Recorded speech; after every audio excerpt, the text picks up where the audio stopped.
Hey guys, I am back again. I think we can start. Yeah, maybe more people will join in a while, but we can start and let's see.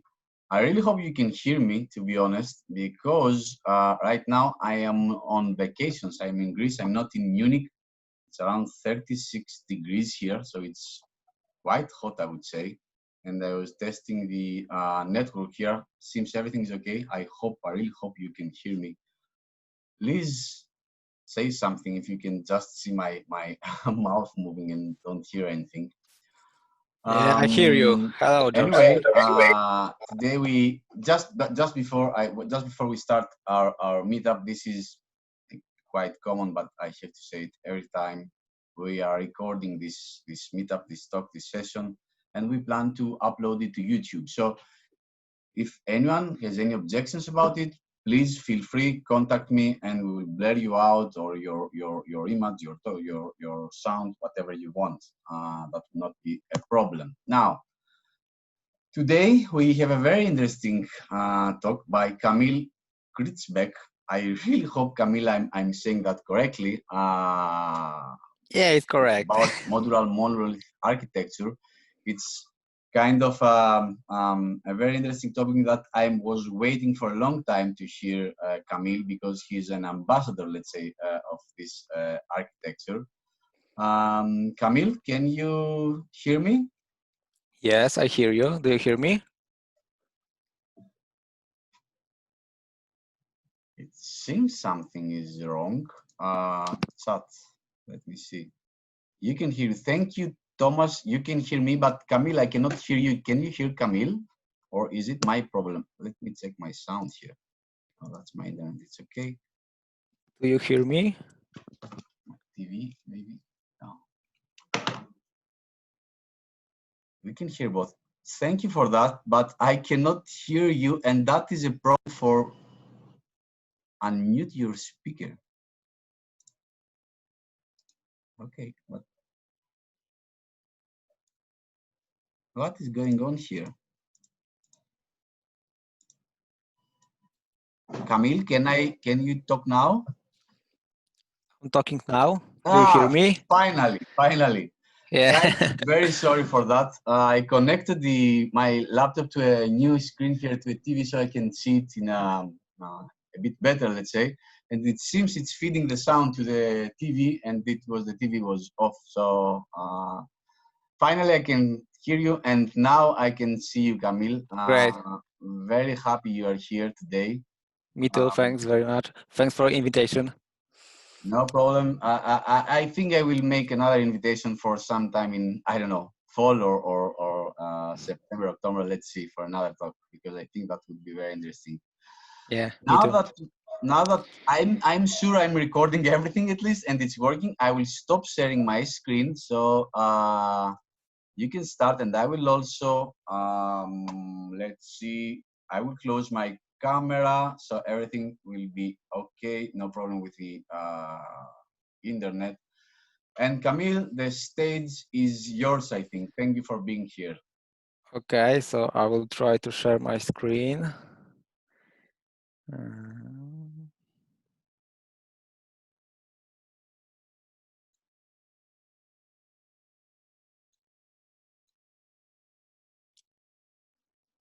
Okay. Do you see my presentation? Yep, I can see it. It's perfect. Guys, for questions, you can either use the chat, or I think, Camille, we will have some time at the end, right? For any questions? Yeah. Super. No problem with that. Super. Okay. Thank you very much. I'm signing off for now. Okay, thanks. Bye. Okay, thank you guys. I would like today to talk about modular monolith architecture, one to rule them all. So this is the table of contents. On the first section, I would like to general of monolith architecture. Second section will be about modularity. What does it mean? Modularity. What does it mean? Modularization. Next chapter, I would like to talk shortly about architectural drivers. What are architectural drivers, and when to, for example, use modular monolith architecture and when to use microservices architecture. And the last part of my presentation will be about design modular monolith, about example implementation of this architecture. So as George said, my name is Kamil Grzybek, and I am a software programmer, architect and team leader. I live in Warsaw in Poland. I have more than 12 years of commercial experience in .NET framework. I'm really passionate about software architecture, domain-driven design approach, clean code, clean architecture. So if you are interested in these topics, please follow me on the blog, Twitter, and LinkedIn, so we can talk and exchange opinions about us. This is about me. So let's move to the monolith. What does it mean, monolith? For these guys which you read book or see the movie Lord of the Rings, there is a quote that one to rule them all, one to find them all, one to bring them all, and in the darkness bind them. Yeah, so this is a very common quote from the Lord of the Rings story. So we can translate this to our monolith architecture. So what is monolith? It is a system to rule all modules. It is the system to find all modules. It's the system to bring all modules together. And in the one process, which is very important, one process bind them. So definition of monolith is system that has exactly one deployment unit. No less, no more. Yeah, it is very simple. So how the architecture of monolith looks like?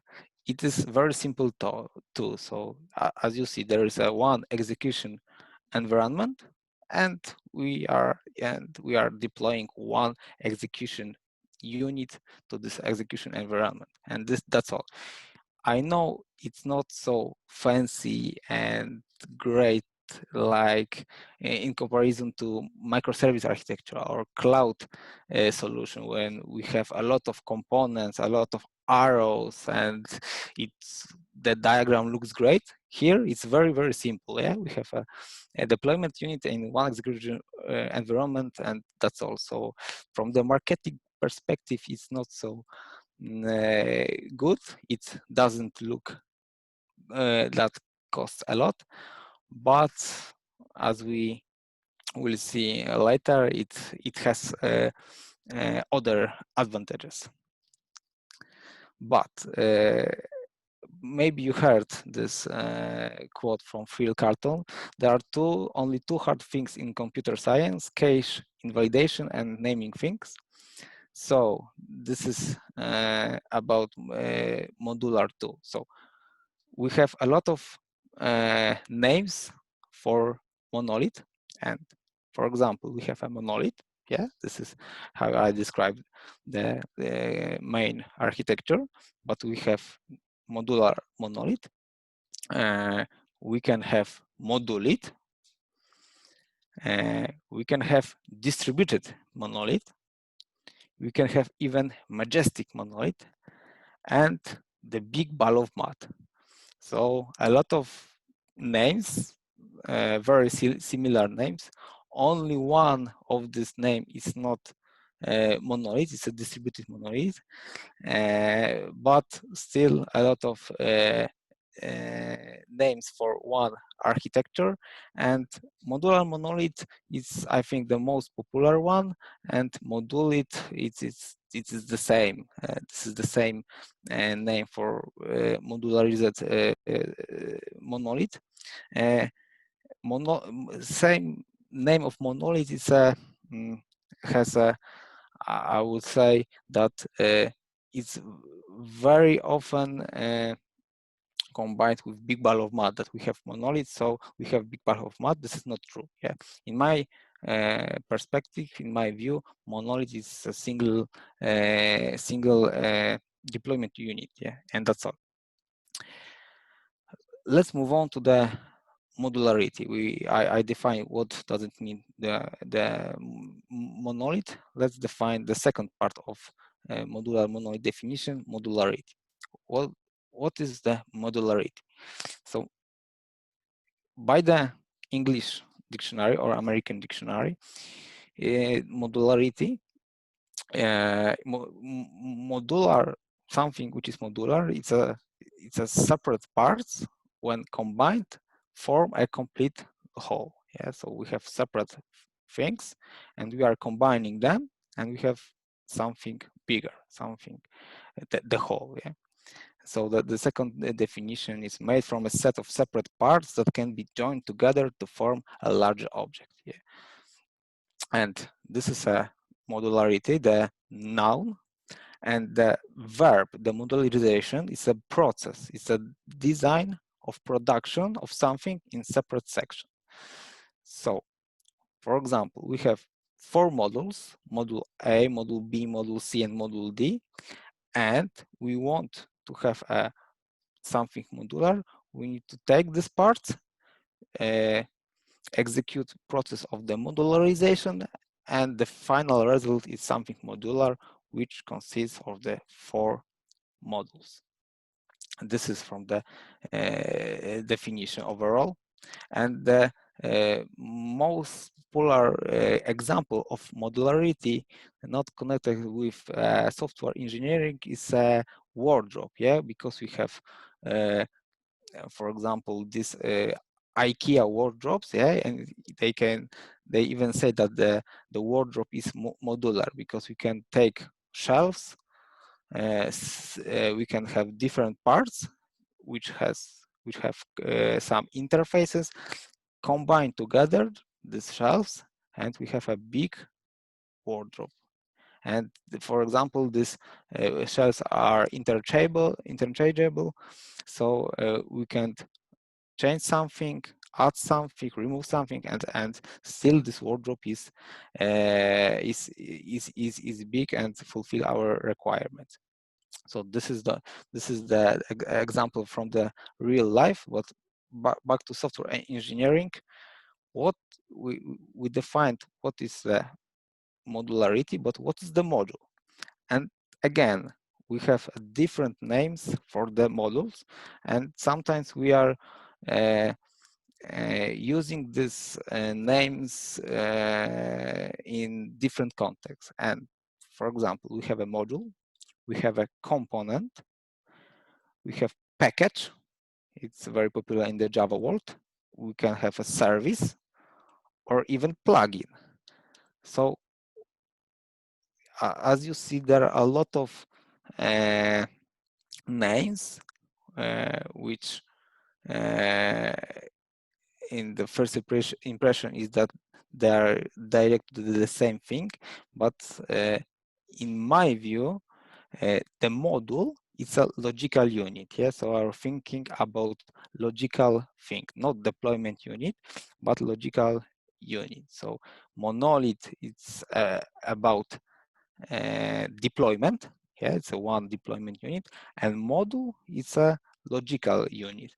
So as you can see, we can map the relation could be different. We can have a lot of modules with one deployment unit. We can have a lot of deployment units with one logical unit.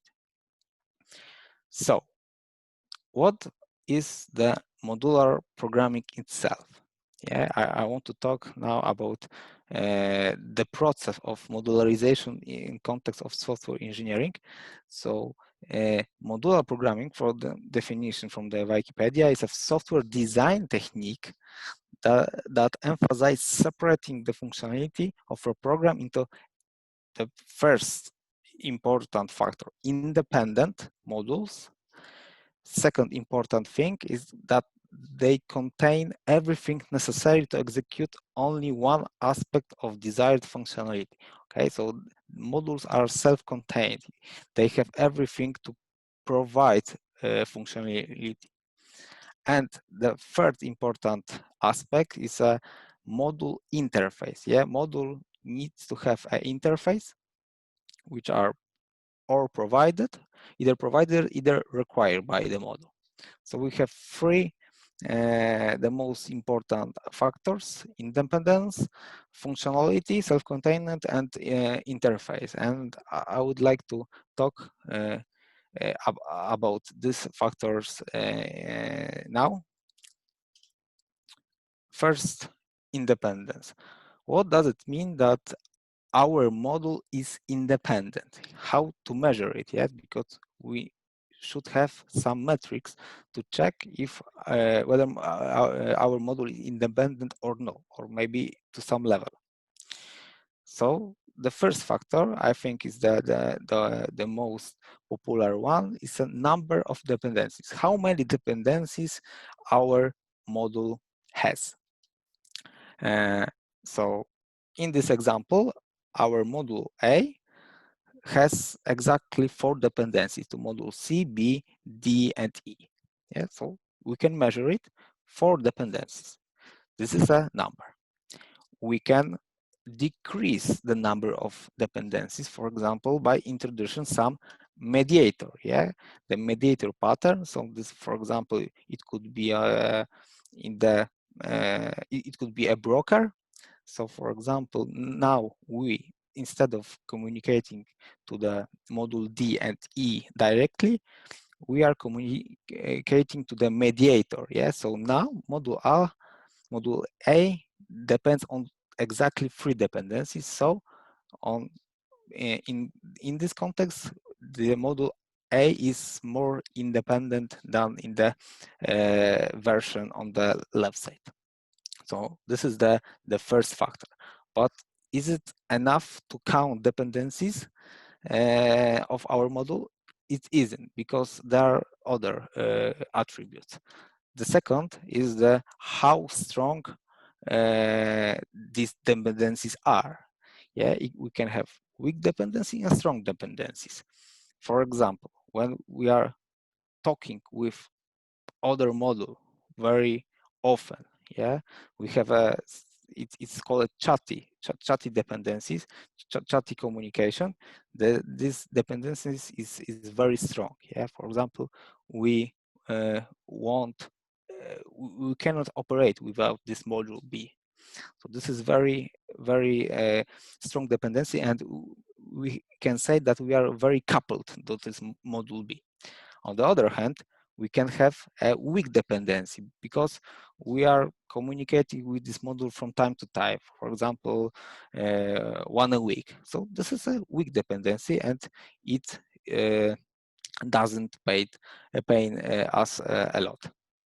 So this is the second factor of independence of our model. And the third one is frequency of dependency changes. So how often our dependencies change.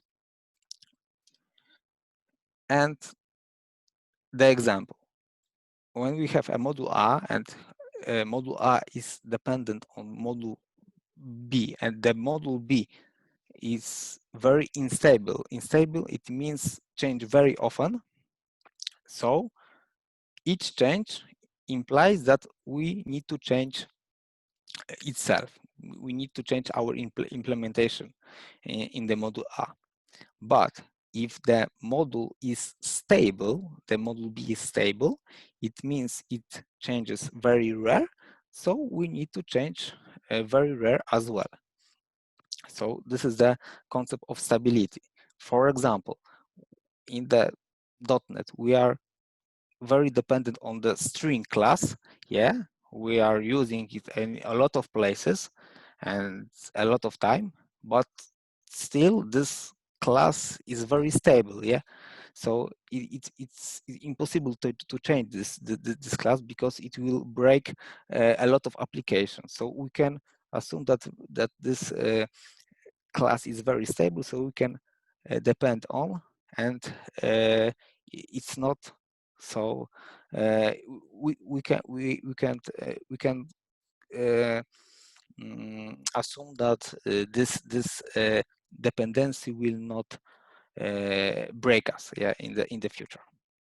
So to sum up, first factor, number of dependencies. Second factor, strength of dependencies, and third factor, frequency of dependency changes. And in context of independence, we need to always check all these three factors when we want to implement our functionality, our model. Yeah, so this is what we need to check. Second part of modular programming, the definition is about functionality. So the modular programming is about providing the implementation and fulfill some requirements.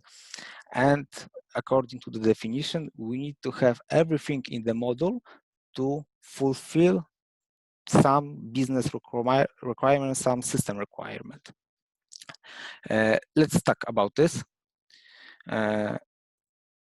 We can think about modules in the technical way. Yeah, we can have GUI module, application logic module, data access module. So we have some horizontal modules. Yeah, and everything. The first impression, everything looks good. And for example, there is a change that we need to switch our data access module, and it's perfect. We are only changing data access model. For example, in the previous version, data access model was using ORM, and now we want to change for the Dapper, yeah, and we want to use raw SQL. So everything is okay. We are only changing the module of data access module, and GUI module, application logic module, is untouched. But there is a one thing about this: how many times we need to change some technical part of our system, like data access module, like logging infrastructure. This is a very, very rare scenario. As you see, we often need to change our application because the business requirement was changed. So when the business requirement changed and we have technical models, we need to change each module separately. So in terms of modularity, definition of modularity, these models are very unstable, yeah, because one change propagates a lot of changes in all models. And this is when we want to change something or we need to add the new feature.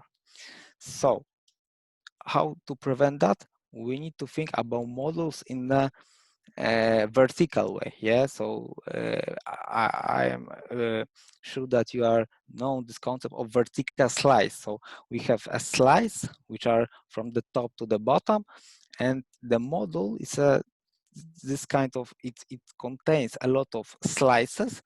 And for example, when we have something to change, like for example add some behavior or add some property, we can apply this change in this model. Okay, in the model we can have some technical layers, horizontal layers is okay, but still the change is applied only in the one model. Other models are untouched. And the third most important attribute about modular programming is the interface, the contract. Let's see what is happening when we don't have the contract, the interface of our model. So our model A directly invoke some internal classes, some internal components of module B. So if we are developing module B, we don't know if, for example, we are changing some class, we are breaking module A. Yeah, we don't know that because we can change we can track this. So we don't have this kind of encapsulation, and it's very it could be very often to break module A. How to prevent that? We need to provide some kind of interface and hide everything behind this interface. So for example, we can create the facade. It will be an API of our module B, and module A can only invoke some behavior of module B through this facade. Yeah, we have a very strict contract, the interface, and what is the behind the facade is a implementation details. Until we are not changing the facade, we can refactor module B, do everything we would like to, until the facade is not, it doesn't have any breaking change. So this kind of design involves the contract, the interface, and the encapsulation of the module. Yeah. What is important that in the case of event-driven architecture, because not always we have synchronous communication, we can have asynchronous communication. The event which are published and which is cancelled is the part of the contract. Yeah, for example, if you have 3 properties in the event and we want to change some property, it's a breaking change. So event is the part of our contract. So uh, this is why we need to have a very slim events opposing to the fat events. It's called fat event. So only publish information we need to the other models needs to get. Yeah, so because if we will add a lot of information in the events, so the contract is bigger, and every change will we can provide to the breaking our subscribers. So to sum up this part, modularity is about independence of our models. Modularity is business driven, and we need to provide the interface and encapsulate our internal implementation details in our models.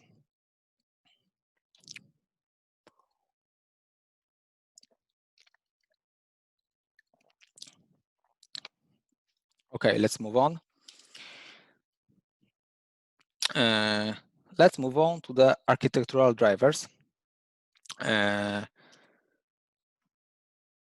Sometimes we are in the role of architect, and we need to choose which software architecture we need to use in our project. And a lot of projects starts from the big ball of math. Big ball of math is an anti-pattern. When we have a lot of things combined together, everything talk with other thing, and everything is connected with other thing. So it's very unmaintainable. It is very hard to change. It is very hard to reason about this kind of system. And in the last, I would say, 8 years, it was a switch that we need to do something with this big ball of math, and we need to separate this big ball of math to the microservices. So we need to chunk this big ball of math and distributed it. So we have a distributed system and everything will work. But what was happened is that it is very hard to do microservice architecture because we need to have modules, yeah, in our system, and only by separating to the separate processes our modules. It's called modules. It doesn't solve our problems, because we need to think about modules boundaries. Yeah. So in terms of modularity, we can go to the modular monolith or microservices, but if we will do microservices wrong, we will left with the distributed monolith. So this is the nightmare, the worst architecture of all of them. So we have everything which is talked with each other and in the separate process. So everything is collapse. So the answer, the question is, should we choose modular monolith architecture or microservices in that good way designed architecture? And what to choose? The answer is architectural drivers. What are the architectural drivers? First of all, architectural drivers are concepts which shape our architecture. So we have 4 categories of architectural drivers. First category is the most basic one, functional requirements. What problems does system solve? Yeah, which requirements we need to implement, which we need to fulfill. So what we should do. This is the most important, I would say, part. So even the quality of our system is great, but it doesn't fulfill our requirements, it's useless. On the other hand, we have a quality attributes, architectural drivers quality attributes, and this is focusing on not what, but how it's implemented. What is the quality of our solution? Set of attributes that determine quality of our architecture. So what we need to do is to implement some functionalities and to be sure that they are very good quality. What does it mean, good quality? We can talk later. But it's not everything. We are constrained, and we have technical constraints, which, for example, this is a technology standards, tools limitations, team experience. For example, we want to go to the microservices architecture, but we don't have experience, yeah, or we don't have tools. Or for example, in our company, the technology standard is to use only SQL server database server, and we can't use, for example, NoSQL database, and so on and so on. So we have on the one side is technical constraints, and second constraints are the business driven. For example, we have a hard deadline and we are not able to provide, I don't know, microservices architecture in 1 week, yeah, but we need to do something. Or we have a budget, limited budget, so we can't buy something, and so on and so on. So we have two constraints, technical and business, and we need to implement functional requirements with the quality attributes. And I would like to focus on quality attributes because I wanted to compare some attributes according to microservices and modular monolith architecture, because functional requirements and technical constraints, business constraints are very context specific. Yeah, in the each product is different and has different constraints and functional requirements, but quality attributes are often common. So the first one of quality attribute, I would like to talk about the complexity of the solution. And in context of the complexity of the solution, when we have one process, we have a monolith, so everything is simple. Yeah, we have a simple method call, which is the module is always available. We have address of this module because it's the in the memory, in the process memory, and this communication is always secured. So I would say that the complexity is very, very small. On the other hand, we have a microservices architecture, which is distributed computing architecture. So we have different processes, and things are complicated because we need to have an address of our module. We don't be 100% sure is it available or no. We need to communicate, use some protocol of communication to communicate with this module. And we need to provide the security, yeah, for example, authentication or HTTPS mechanism, yeah, to encrypt our messages. So things are complicated. Of course, these issues, these problems which I described are resolved by some tooling in the microservices ecosystem and by patterns. And this is, for example, the print screen of Chris Richardson, which is a microservices evangelist, I would say. Yeah, and it represents some patterns to solve this issue. But still, every tool in our solution adds complexity to overall solution. So every pattern do the same. So we need to be very careful by applying this solutions.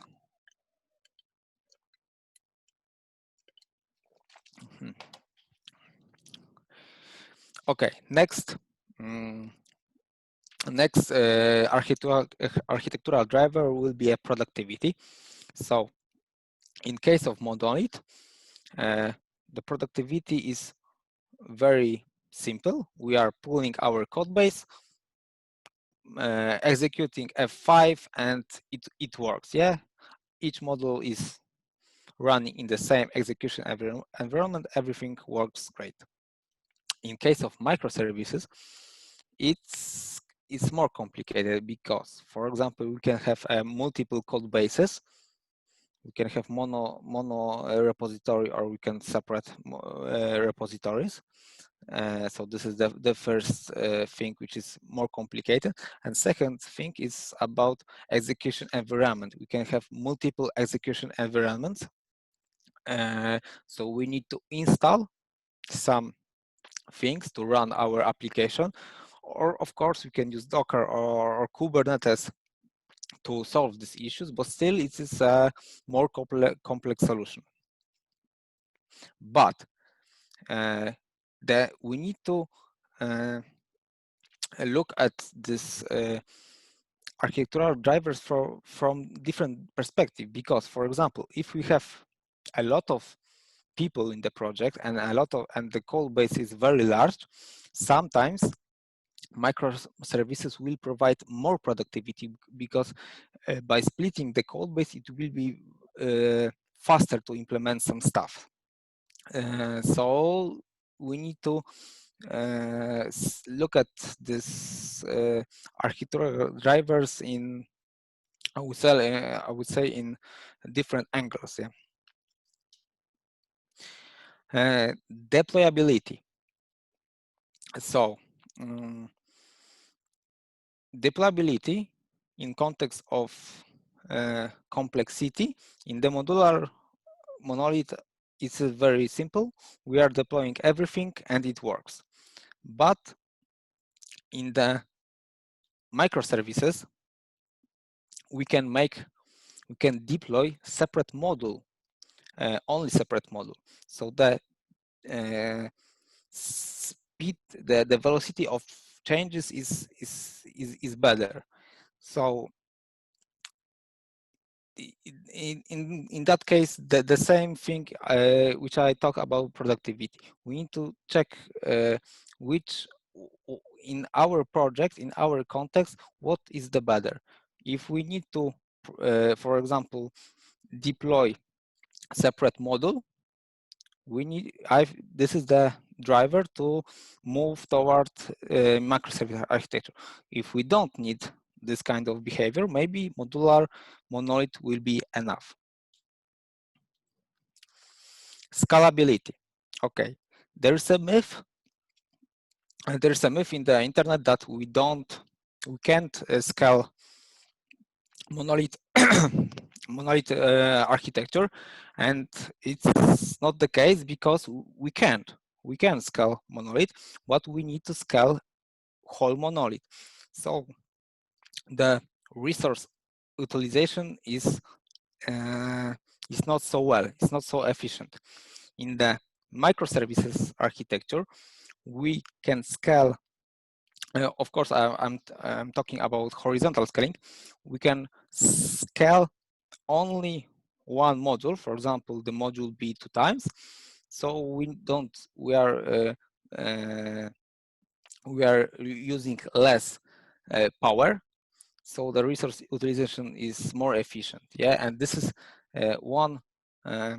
This is one of the factors which is very important in the cloud solutions, because every computing power in the cloud costs adds to our invoice. So this is a very important thing to consider when you want to host your application in the cloud. But on the premise, sometimes it doesn't matter if you want to scale free monoliths instance. Okay, it's okay. Maybe it's a better solution, or maybe microservices, because we want to utilize our resource better way. Next architectural driver is a failure impact, which is a very important one. In monolith, from the definition, everything works in the same process. So in case when the one module crashes, everything crashes, yeah? Everything is stopped. So if we have, for example, one critical module, we should operate very, very stable. And we have some unstable module, like, and it's not a critical, like for example, some reporting or creating PDF. And this creating of PDF will stop our monolith.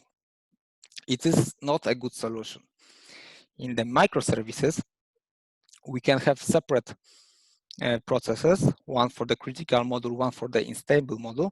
And when the unstable module is stopped, the critical module still works. So this is a better solution, which can mitigate the risk of a critical module when it's stopping. And I had this issue in my experience when we have some not critical module which was responsible for synchronization to the Microsoft Exchange calendar. And it was the case that from time to time, this client, which was provided by the Microsoft client, which was responsible for the API for the using the Exchange, from time to time, it took 100% of the CPU, and whole process crashed. So we needed to separate this synchronization module to separate process, and thanks to that, our critical other modules run correctly, and this unstable module from time to time would crash, and we can investigate it later. So this is the next thing to consider. And the heterogeneous technology. In the monolith, you don't need to have one language, because there is a common runtime language. Yeah, so for example, you can use C#, F#, Visual Basic, but still it's a common runtime. So our options are limited. In the Java world, you can have Java, Scala, Groovy, etc., etc. But in the microservices application, you can have totally different execution environments. So the question is, do you need that? If you need that, this is the driver which will toward you the microservices. If you don't need this kind of heterogeneous technology, you can stay on the monolith architecture. And there are a lot of much more architectural drivers in context of software architecture. So you can enter in the Google architectural drivers and you will read a lot of stuff about that. And so this is very, very useful, and I recommend that. And let's move on to the design. To the design of modular monolith. And I would like to talk about architecture enforcement, because everybody wants to have great architecture, very maintainable, very scalable, etc., etc. But at the beginning, everything works great, but when the time passes, it has happened that we are seeing this is a big ball of mud. And why is that? Because we didn't enforce our architecture. Yeah, we decided that we will do something, but we are not enforcing that. And enforcement is a very important aspect of software engineering. So we have 3 levels of enforcing our architecture: compile time, automated tests, and code review. And let's move on to the compile time. The first most fundamental rule is private by default. Yeah, this is opposite than everything, maybe not everything, but most what I see in the GitHub repositories or in the even the commercial solutions, that everything is public. Yeah, everything is public. Maybe some methods are private, but still I can't use everything from every model, every class, everything is public. Even the IDE, when I create the class, it's public. And this is a nightmare. So we need to change our mindset and start with the private by default. Everything what I creating should be private. And after that, if I need this member, class, or module in the scope of the module, I can open this member to the internal, yeah, in the .NET, for example. In the I think in the Java is a package scope, but still, this is the second level of visibility of our members. So we need to provide this encapsulation. So when something is not private, it should be internal. And the last resort is the public, yeah, and only the public things which are in the model should be very, very the smallest number of things should be public. Yeah, only our contract. Yeah, only things we need to expose by our model should be public. So this is the first the first rule, and our compiler is our best friend, yeah, as programmers. So we should treat our friend carefully and use them as much as possible. Second level of architecture enforcement is unit testing of our architecture, yeah, automating it, because not everything could be checked by the compiler itself, but it doesn't mean we need to put everything in the code review. We can automate, and we should automate as much as possible. And we can do it in the two ways. First of all, we can use, for example, some static analysis tool like ndepend, which has a defined set of rules and we need to enforce. And the second approach is to implement some unit tests for our architecture.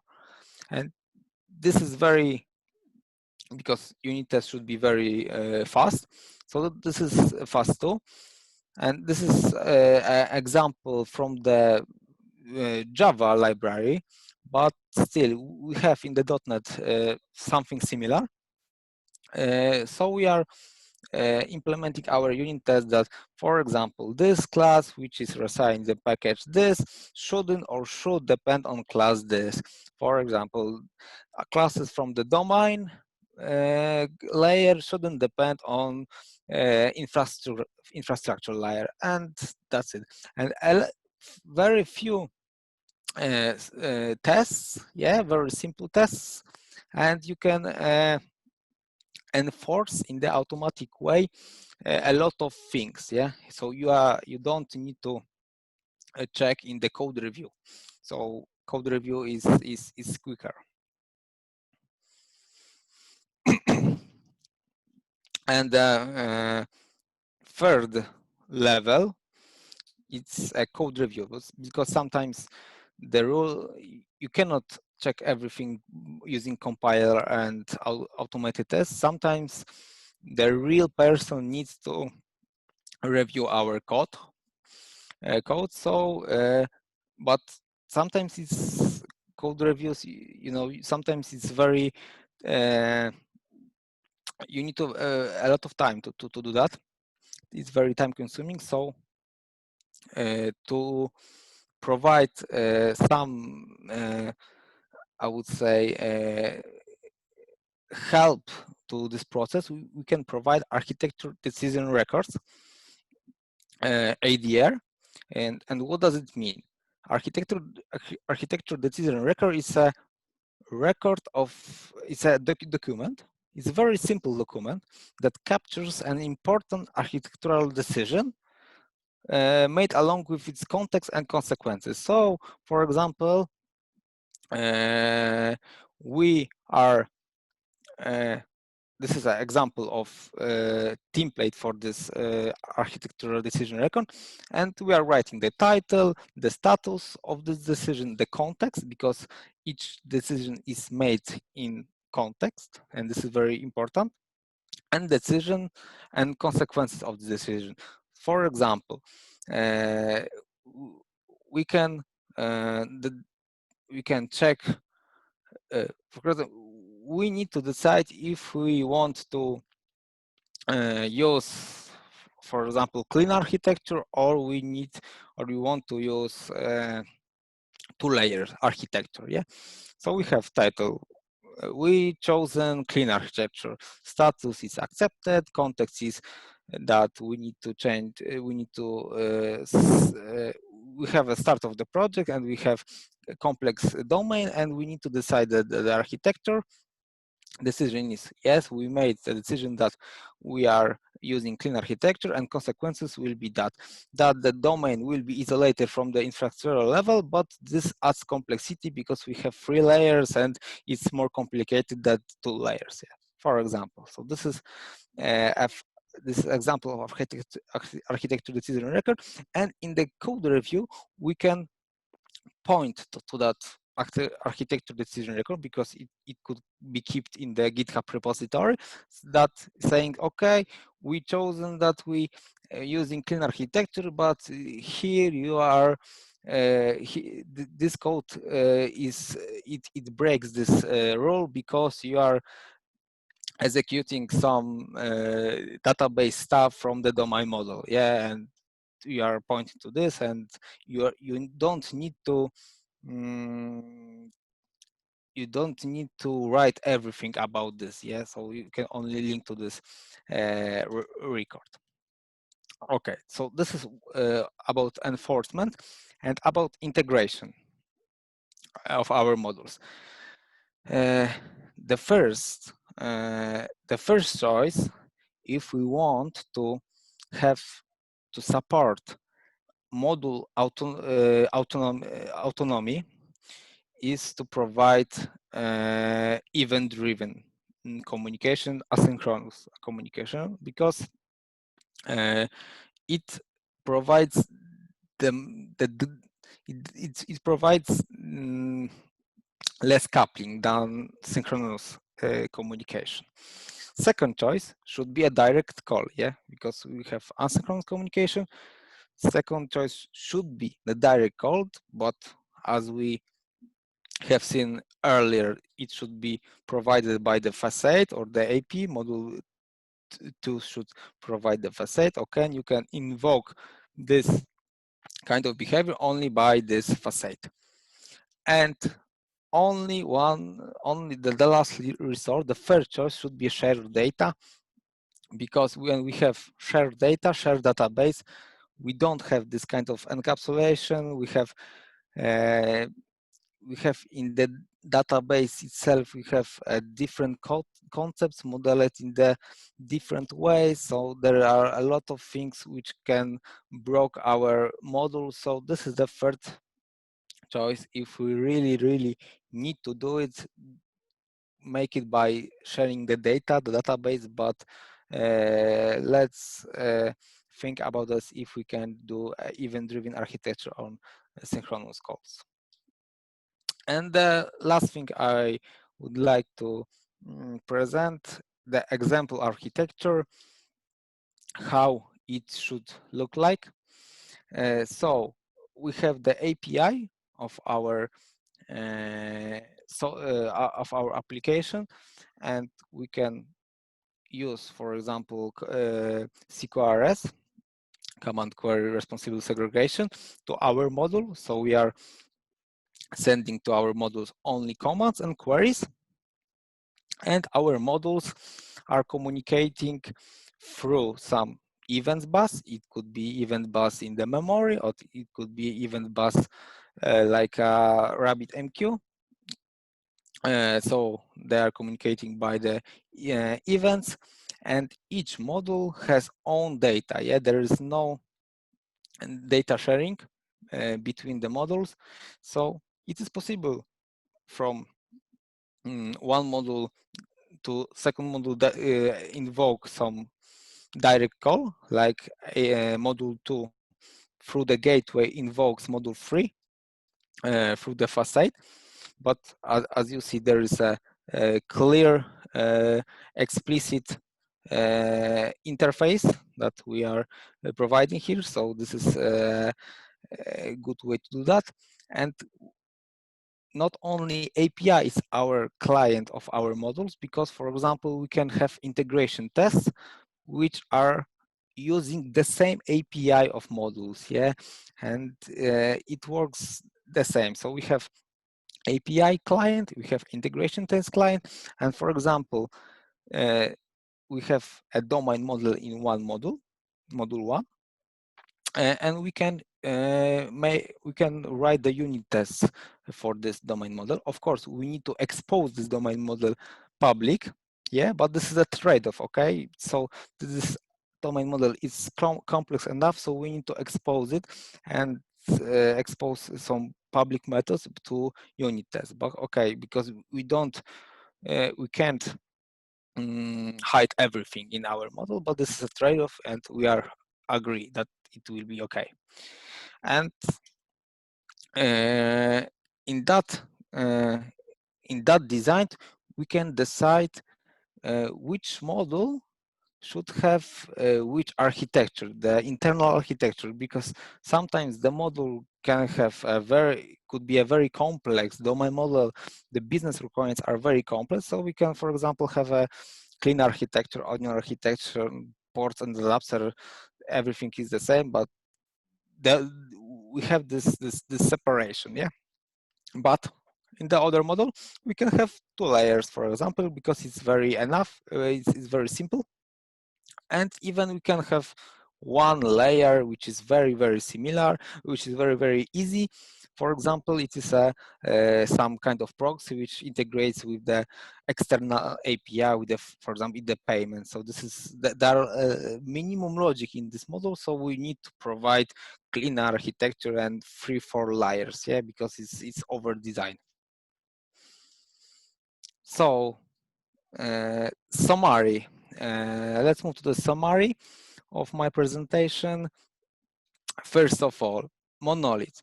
It's a one deployment unit. It doesn't mean it's a big ball of mud. It's just one deployment unit. Modularity. We talked about independence. Modules should be business driven, and they should provide, then should have a contract and should be they should be encapsulated. What to choose? The answer is architectural drivers. We need to consider each architectural driver in our context and decide what is the better. So there is no silver bullet. There is no answer. Always the answer is in particular context. Yeah, we have a problem, we have a context, and in that context we need to answer about what need to choose.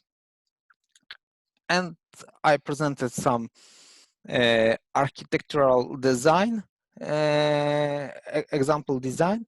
Okay, this is only one of the example. You can create something similar or something different, but the principle should be, in my opinion, the same, like encapsulation, modularity, yeah, and the enforcement. After designing, we should enforce that our team don't break the rules, and we should use compiler for that, automating stuff, automating tests, and for example, code reviews and architectural decision records for the to help our team enforce our architecture. So that's all from me. Call to action. If you would like to see some implementation of modular monolith, I encourage you to visit my GitHub repository, github.com Grzybek modular monolith with DDD, and I encourage you to see my website or Twitter, which I talk about modular monolith and domain-driven design and software architecture in general. Thanks. Oh, thank you, Kamil. That was super interesting and very enlightening, to be honest. And fun fact was that every once in a while I had a question, and then the next slide or another one, you were answering it. So it was a very good presentation, I would say. Nevertheless, we have some questions. I would suggest, if you guys agree, instead of me just transferring the questions to Kamil, we could very well, for example, Ahmed Atia, I hope I'm pronouncing your name correctly. If you want, you can open your microphone and ask the question directly to Kamil, if that is okay. Yeah, sure. You hear me? Super. Yeah, I hear you. We can hear you. Yeah. So my question about the vertical slices architecture, I hear a lot of comments and suggestion about it. So I need to see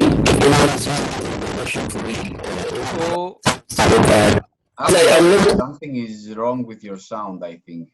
Yeah, it was very loud. Oh, really? Sorry for that. Oh, can you repeat? Yeah, I'm talking about vertical slice. Vertical slice, okay. So have you used it ever in production? Any experience with how the project structure would look like? Because I'm a bit confused about using it in production for real. You mean vertical slices, yeah? Yep. Okay, so your question is whether I use it in the production. Vertical slice. Yeah, I'm using it, and I will say that this is my default option, because in my opinion we should focus on I'm referring to the feature folders. Yeah, for example, you don't have, for example, in case of implementation, you don't have folders for controllers, application services, and domain model. You have a feature folder. For example, the slice could be a add order or cancel order, and in that case, you can have, in the cancel order, you can have a add order command, add order handler. You can have even the order entity domain itself. So everything which is associated with this use case or user story is in the same in the same folder. So it's the slice, and it has high cohesion. Yeah, it has high cohesion because it changes when this requirement changes. I see that, but the problem here is where the UI would be, because I'm always confused how the project structure would look like in that case, because here I will have the UI, the application with the data access in one single folder. So where would my UI end in that case?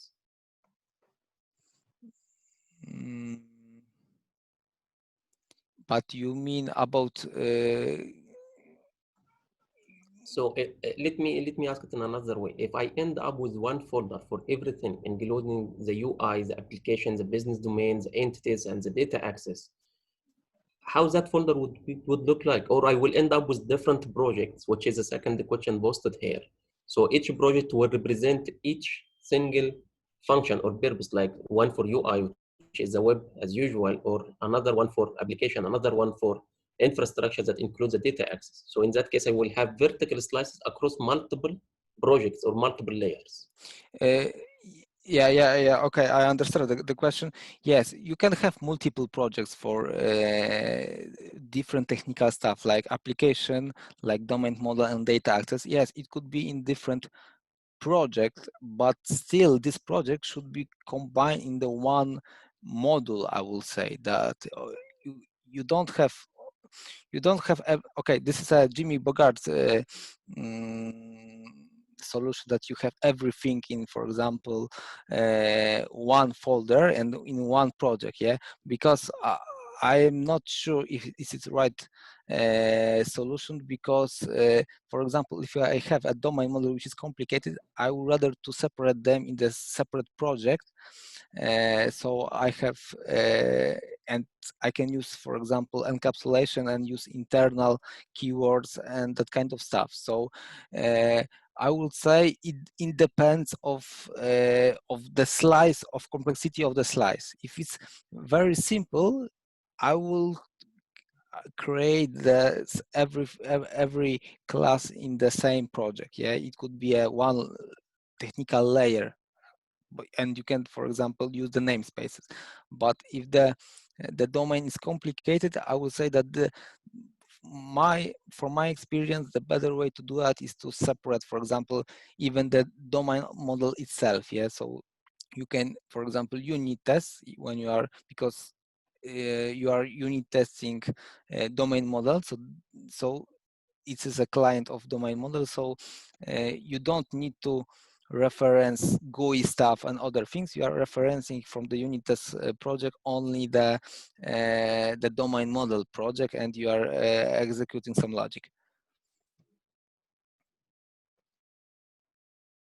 Okay. Yeah, sure.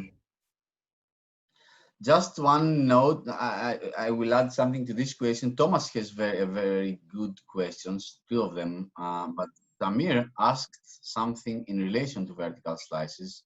So I think that's maybe it's better if we add that now. He says that he would be interested in the relation of vertical slices to the team's organization. If you can understand the question, I assume how you organize your teams based on these vertical slices. If Samir, I'm not transferring correct your questions, please feel free. No, that's exactly that's exactly the question. So how would you organize, considering the environment where you have multiple projects and multiple teams? How would this architecture fit into this organization? So how big is actually Slice? Is it one team that takes care only about one slice that's domain oriented? And what happens when there is not enough feed to this team, so to say? Because in project development, you don't have always same intensity of requests to certain slides. Some slides are more static and the others are more dynamic. They change more frequently. Mm-hmm. Okay, so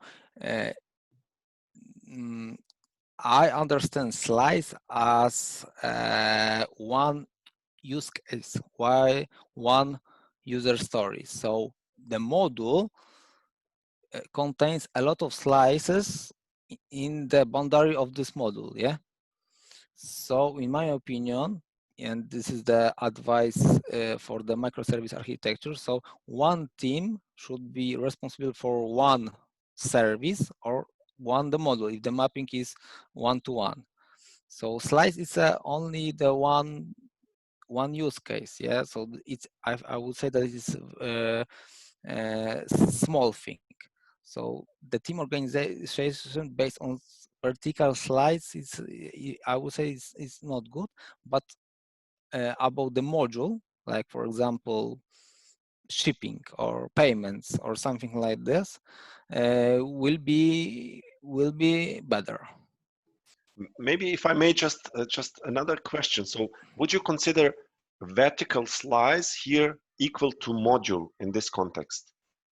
So the question is more, do you consider a module or vertical slice here as a self-contained system, something that a team builds, owns, deploys? It can be independently deployed and released also, independent from other vertical slices. Yes, module is independent, is self-contained, but it's in the monolith architecture. It is not self-deployed, yeah, because from the definition everything is deployed at once. So everything what you said, I agree, except the deployability attribute, yeah, because if you want to have a deployment in the separate, if you want to separate the deployment, you need to create the separate process, like separate service. Okay, thanks. Okay. Are we okay with the vertical slices questions? Because if yes, that would be time for some very interesting questions from Thomas. Yeah, but I mean, it's still considering vertical slices. So I have one question. The what we see in the current slide is a NTR architecture, and the next step after this is kind of an onion-shaped architecture. But even in an onion-shaped architecture, and I think you have some slides about this, if you now go for vertical slices, that means you have slices that go from outside inwards, right? Okay. You have different modules. They will still rely on common domain logic. They will probably use the same UI framework and stuff like this. So how do you get this into an onion-shaped architecture? Okay, so you mean about this onion architecture, yeah? Thomas? Yep, that's what I mean. I mean the slide afterwards, yeah. Yeah. So the assumption is that modules don't share anything. Yeah, so as I said in the presentation, we can have different shapes of architecture in modules. So you can have onion architecture in module A, but 2 layers in module B, and we are not sharing anything. Of course, for example, here we have the API. So okay, you can have some shared classes like building blocks. For example, I can say that if you have domain model in the module 1 and module 2, so we can have a building block shared library which have interface iDomain event or I something, yeah, and they can share this interface, but it doesn't mean they share some logic. They don't share anything. They share some common classes like utility, but the number of sharing components should be minimal. So the goal is that if we want in the future to separate some module into separate process to, for example, create a microservice architecture, it is very, very easy to do that because you are taking whole projects, like, for example, you have here 3 or 4 .NET projects, and you are moving it from this solution, and you are moving into the separate solution, and you only need to host and initialize this module, and everything works as it worked in the monolith. So this is, I see that modules as separate at mini application in bigger applications. Yeah.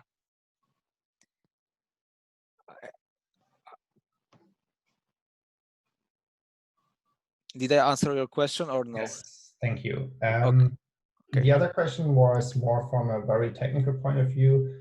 If we now look at the .NET world, let's assume you already have a architecture which is not modularized, but it's either n-tier or onion-shaped, and you now want to split it. What's technically, in your experience, the best way to do it? Is it sufficient to split it into different projects which represent a module, or is it even worth deploying them independently as NuGet packages, or would you even go for completely separate repositories? I don't have experience with separate repositories with in the modular architecture solution. But if you want to start the process, in my opinion, you should prepare to this. You should be prepared to this by refactoring. Yeah, because if you have everything in one module, it is a very great chance that this is some kind of big ball of mud. Yeah, in some way. So you need to provide the encapsulation in that module. Yeah, try, for example, the rule of scout. Every comment, for example, is a change of method, encapsulate something. Yeah, provide API, provide the gateway, and try this. This is the first step. A second step will be a separating, for example, to the second project. Yeah, but the hard part is a boundary of the module. Yeah, and this is the hardest part in the microservices as well, because there is no algorithm for this. There are a lot of heuristics. For example, in the strategic domain-driven design, there are a lot of heuristics how to define the boundaries between the modules, like bounded context. So if you want to split it, in my opinion, for example, the first thing what I will do is the event storming session.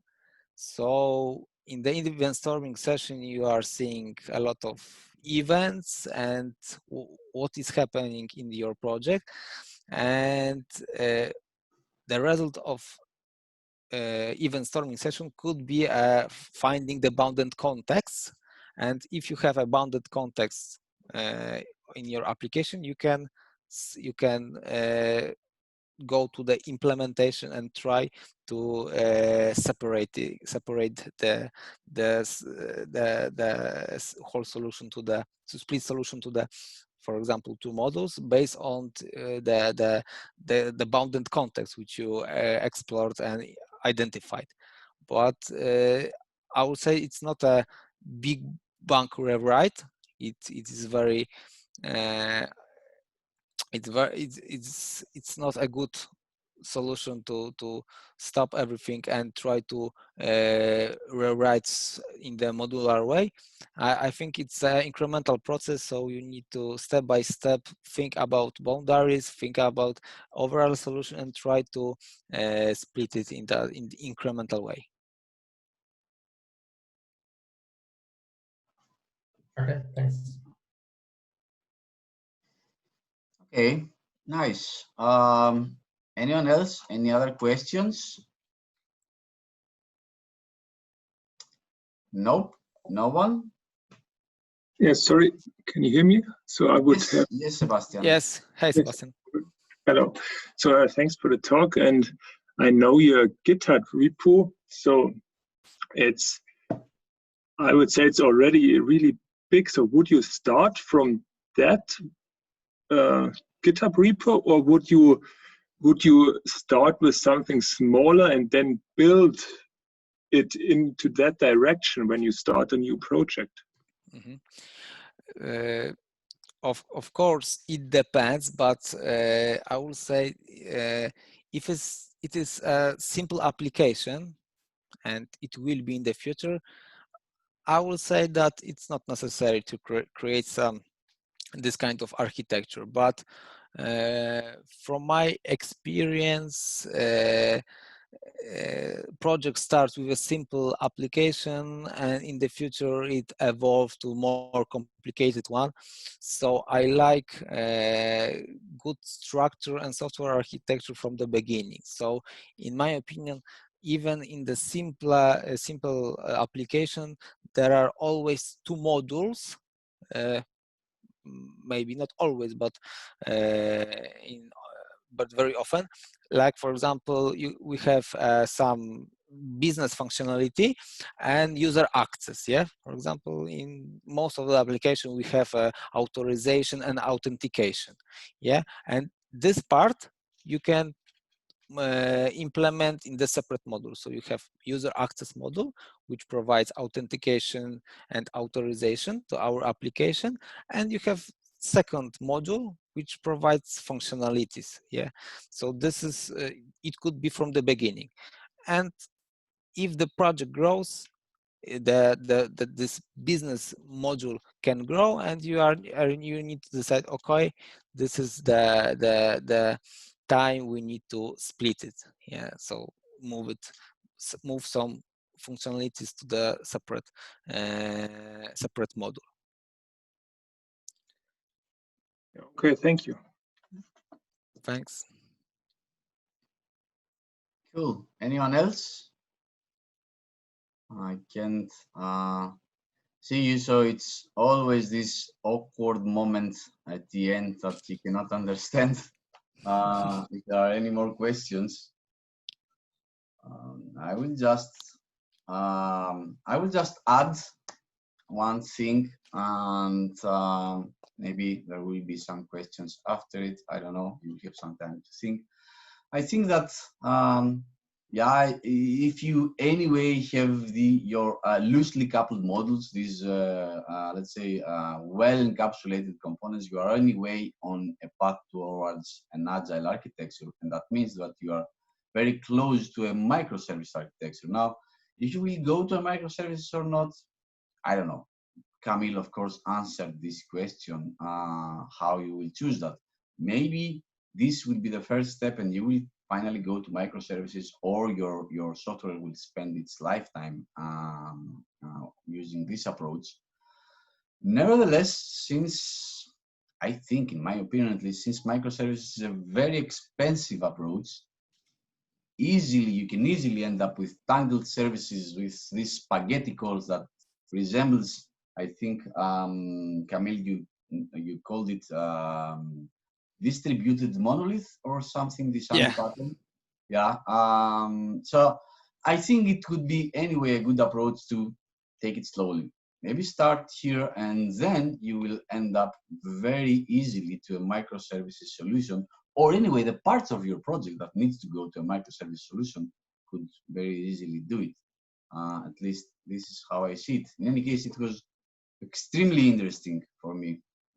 So thank you very much, Kamil. Yeah, George, exactly. I agree with you. And even Martin Fowler wrote the article about this, and it's called Monolith First. Yeah, so this is the approach. Yeah, so exactly. Always start with the monolith, and if you really need to, separate some modules to the microservices. Yeah, and not the opposite. We are creating microservices, and we need to combine together because it's very expensive. So totally agree with your approach. And of course, there is no silver bullet, and sometimes there is a specific project that you are 100% that it needs to be a microservices architecture, because you know that there will be a lot of people and the scale is enormous. So it could be like that, but in general, the monolith is the default choice, in my opinion. Yeah. This is my experience. Yeah. Nice. Very interesting. And I will correct me. Now it's the awkward moment. I don't know, should I end the meeting? Yeah. Guys, if you don't share, if anyone has something, just turn on your microphone and talk, or I think I can stop the meetup right now, right? Yep. Maybe Okay. just a comment from my side. Thank you very much for sharing your experiences and for this talk. It was very useful. Yes. Oh, thanks a lot for the feedback. Yeah, I appreciate that. Thank you, Samir. And yeah, Okay, I will upload everything to YouTube. You still have some time if you want to hide your name or anything, so feel free. I wanted to say, if you have any questions in the future, please contact me by my blog or by Twitter or LinkedIn, so we can talk. And I like to discuss, and I like to discuss with people which has different opinions. So please, you are welcomed. Let me know, and we can talk about this. Cool. Nice. Nice. So thank you, guys. Have a nice rest of your after. There are 2 chats which there where we can find the recording. Okay. So I will upload it to YouTube probably later tonight, and then I will add the link under the meetup in this discussion comments how in meetup.com, and you can find it there. Or you can go directly to our meetup, to our YouTube channel of Munich NET Meetup. You can find it in meetup.com. So yeah, both ways. Great. So thank you all. Thank you for your time.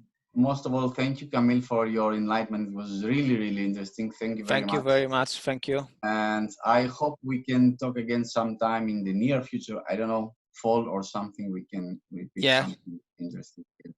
Yeah, we can talk. Yeah, it was a pleasure.